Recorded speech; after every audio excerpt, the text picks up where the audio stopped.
Friends, welcome back to கேபிஸ் cooking vlog. இன்னைக்கு 78th independence day ஸ்பெஷலாக ட்ரை கலர் தோசை எங்கள் வீட்டில் செஞ்சோம். அந்த வீடியோவை நான் உங்களுக்கு ஷேர் பண்ணுறேன். கண்டிப்பாக நீங்களும் ட்ரை பண்ணி பாருங்கள். நம்ம மூவண்ண தேசிய கொடியில் ஃபஸ்ட்டு கலர் சாஃப்ரான். அதுக்காக நாம் கேரட்டை கட் பண்ணி மிக்சர் ஜாரில் அரைச்சி எக்ஸ்ட்ராக்டை எடுத்துக்கலாம். தேசிய கொடியில் இரண்டாவது கலர் ஒயிட்டு. அது ஆல்ரெடி நம்மக்கிட்ட இட்லி மாவு இருக்குது. தேசிய கொடியில் மூணாவது கலர் டார்க் க்ரீன்.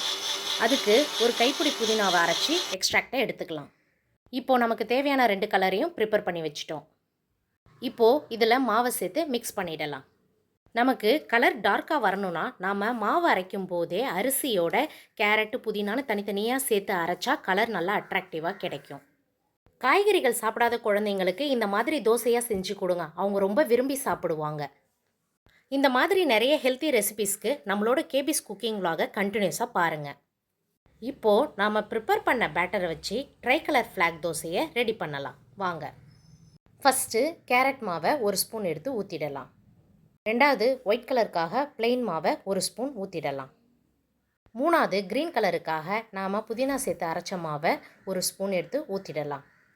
இந்த தோசையை செய்கிறதுக்கு ஸ்பூனுக்கு பதிலாக நாம் பைப்பிங் பேக்லேயும் ட்ரிபிள் கலரை ஃபில் பண்ணி தனித்தனியாக ஊற்றி வச்சு கூட இந்த தோசையை ப்ரிப்பேர் பண்ணலாம். இந்த பேட்டரை வச்சு நாம் குழந்தைங்களுக்கு பிடிச்ச மாதிரி எந்த டிசைன் வேணாலும் ப்ரிப்பேர் பண்ணி தரலாம். கலர் அட்ராக்டிவாக இருக்கிறதால அவங்க ரொம்ப லைக் பண்ணி சாப்பிடுவாங்க.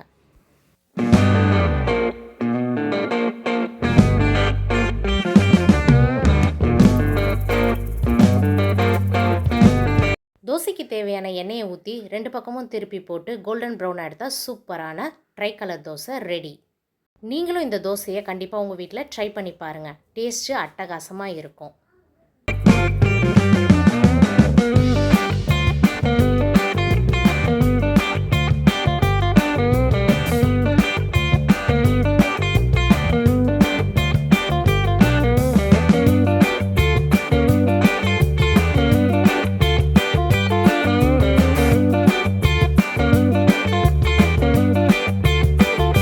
Happy Independence Day to all. Thank you. Bye.